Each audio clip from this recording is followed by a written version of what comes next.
Hello? Hello again. I wanted to have a chat with you. Yes, but let's just start with one thing. Let's just begin with the microphone. I can barely hear you at all. I'm turning my volume all the way up now. Me too. Your voice is simply booming in my ears right now. No, you don't need to turn your volume all the way up. You need to do something with your microphone, increase the mic gain. I don't know. I've talked to everyone and no one has complained. That's more or less it now. Let's continue. As a reminder, my name is Vitali. Can you remind me how to address you? My name is Mikhail. Yes, Mikhail, I'm listening. So I wanted to discuss some historical topic with you. We've spoken a couple of times before. Go ahead. But I'm not an expert in all historical topics, just like you. I recall that you are a practicing history educator or something similar. Yes. I remember, yes. Well, we never really had a truly in-depth conversation like this before, did we? No, we've talked before. What I mean is we've interacted, but we haven't had a truly substantive conversation. So let's have one now. All right, let's. So what topic shall we choose? You suggest? I don't know. In Ukraine, the subject of the beginning of World War II is very much in vogue right now. I don't get in vogue, but okay, let's say it is. Well, it's just that Ukrainians very often Okay. ask these insidious questions. What's insidious? Well, let's figure out what's so insidious about it as we continue our conversation. If you wish, its insidiousness lies in how they immediately conclude that Hitler and Stalin were, in fact, two peas in a pod, brothers, allies, and so on and so forth. Exactly. Two totalitarian regimes, one a right wing totalitarian regime, Nazism, and the other a left wing totalitarian regime, communism, cooperated with each other from 1939 to 1941. The cooperation was specifically aimed at opposing both the democratic countries and those nations situated geographically between Germany and the Soviet Union. All right, but in spite of that, your compatriots at least are putting forward the idea that we were some sort of allies. Is that really the case? And how should we interpret the signing of the Molotov Ribbentrop Pact, along with its secret additional protocol, which delineated spheres of influence, followed by the practical actions taken by both the Wehrmacht and the Red Army? How should we interpret this? Or do we need a treaty that explicitly states we are allies? Of course, no such treaty exists. Well, then there were no allies? No, you're mistaken. If there's no declaration of war, for example, between Germany and the Soviet Union, even though there was, does that mean there was no war? There is the fact of cooperation between the two countries, and I've already clearly stated who it was directed against. All right, then. How precisely will we define this particular collaboration? The cooperation, beginning with the signing of the Molotov Ribbentrop Pact and continuing with practical actions taken in Eastern Europe from 1939 to 1941, clearly demonstrates a direct collaboration even without a formal legally signed cooperation agreement. And that means this cooperation didn't exist, since there was no legal. You're talking nonsense, even though you supposedly have a historical education.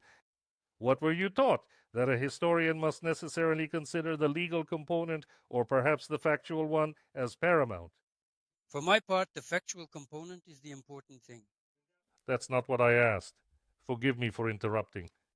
At your university, were you taught that for a historian, the legal aspect of an issue is important, or is it the factual aspect that holds more weight?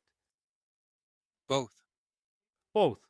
Yes, in certain respects, both are important. But just because there's no legal aspect doesn't mean there isn't a factual aspect. Well, that means you can attribute anything to us if there's no legal. You are now putting forth another foolish statement, which, once again, in my eyes, means you're lowering yourself even further. This does not mean it's the complete picture. We are specifically discussing the collaboration between Stalin's Soviet Union and Nazi Germany. This cooperation wasn't officially formalized as an alliance in itself, but it was solidified through the additional protocol of the Molotov Ribbentrop Pact, as well as through subsequent practical actions that followed.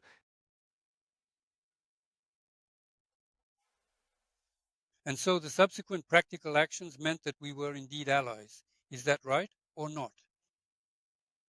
Indeed, those practical actions signified precisely that. Beyond that, it also implied the existence of the Pravda newspaper, which one could open to find telegrams sent by Comrade Stalin or on his behalf to Comrade Hitler regarding a friendship sealed with blood. Or have you genuinely never encountered this information? No, I have never seen that.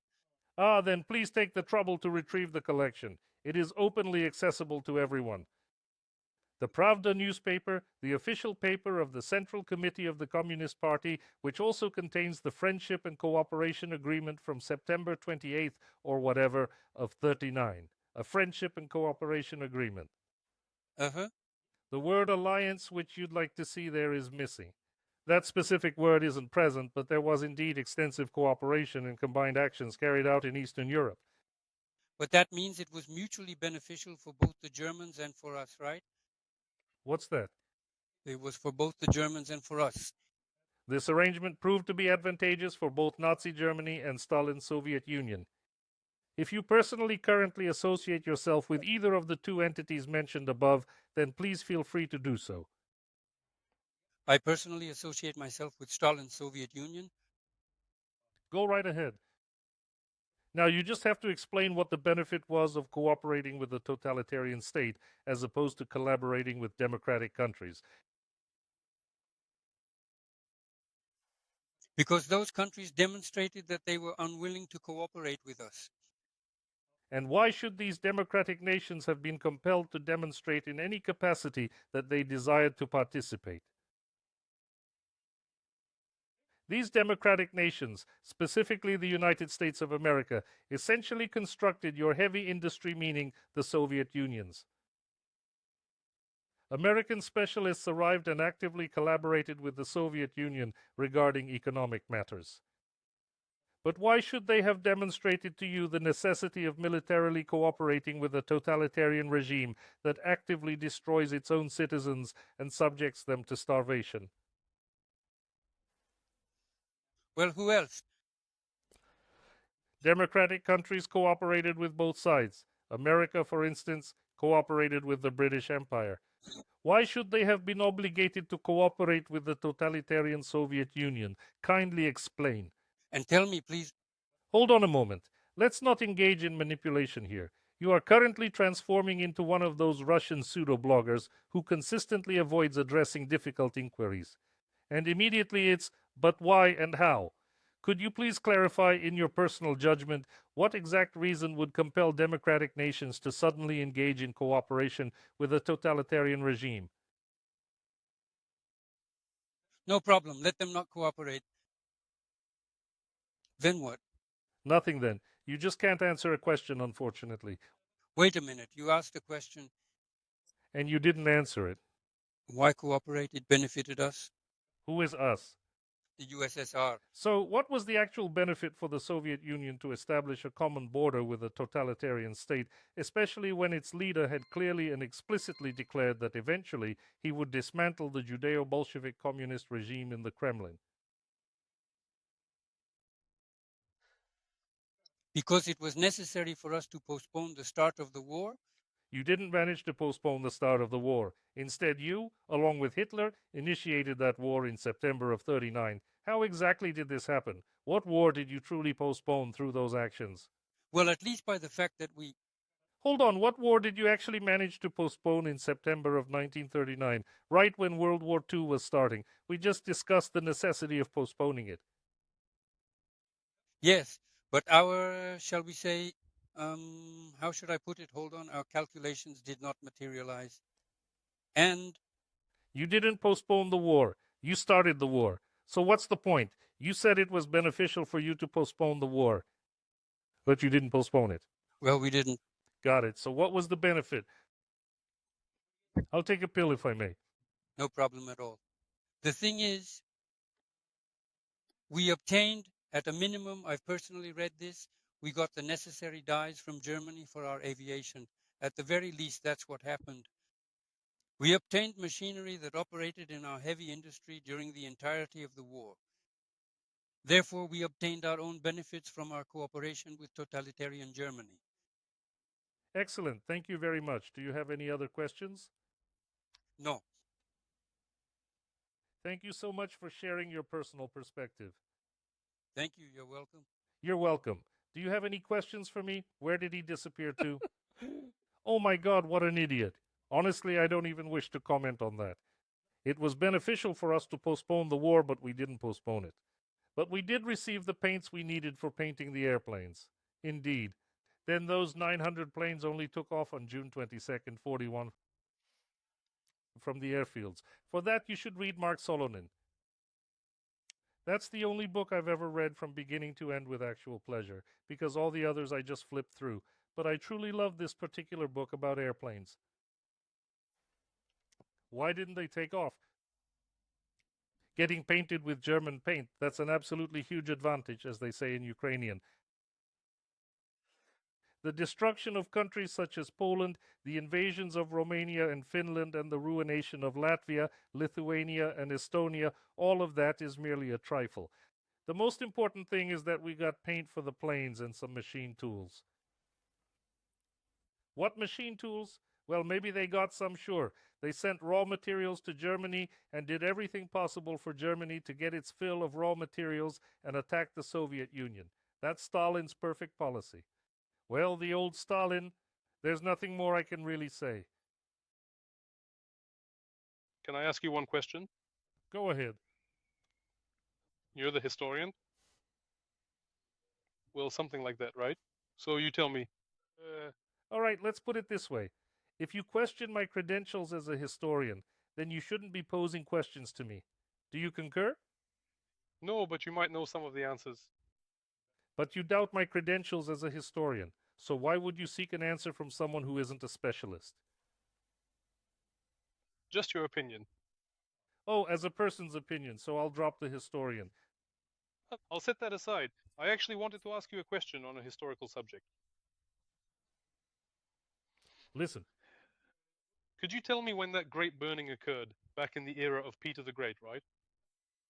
When was the burning, the great burning as it's called, when the documents and everything else were destroyed, you know, that whole thing? That's the first time I've heard something like this. Please elaborate on that. Where can I find information about it? As a person, not as a historian. I don't know, it just slipped my mind completely. Maybe I'm mistaken, but did that not actually happen? It didn't happen. I'm not aware of it. As a person or historian, I know nothing about it. However, I've heard that Peter the Great was responsible for burning all the books, and there were indeed several instances of book burning at that time. Subsequently, someone else picked up where he left off, leading to a second wave of book burning. To read about as a historian, a person? I see. You don't know, right? No. I understand everything now. No more questions then. My apologies. Okay. Wonderful. Everything sorted itself out. Yes, I'll definitely look into that. I'm just curious why this particular information periodically surfaces, appearing in various places. So the information about a flat earth doesn't surprise you when it comes up, but you are, haha, surprised by different information. No, well, the thing is, regarding the flat earth, you'd truly have to be an idiot to even consider it, wouldn't you? What you mentioned earlier also perfectly aligns with that very word. Seriously? Yep. I'll consider your opinion. No, you don't have to. In that case, can you suggest where I can read up on this? No, well, if This will be a homework assignment for you. You'll go find it, read through it, then you can tell me. just out of pure curiosity, I looked it up on Wikipedia. Of course, Wikipedia is a source that needs to be taken with a grain of salt.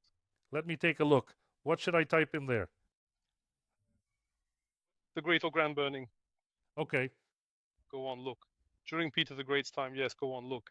The Great Burning. The Great. I missed a letter. The Great Burning doesn't exist. That specific phrase on Wikipedia. What else am I supposed to search for? The Great Burning? Or the Big Burning. No problem. Like that. A massive conflagration. Village, Poshikonski district, Yaroslavl.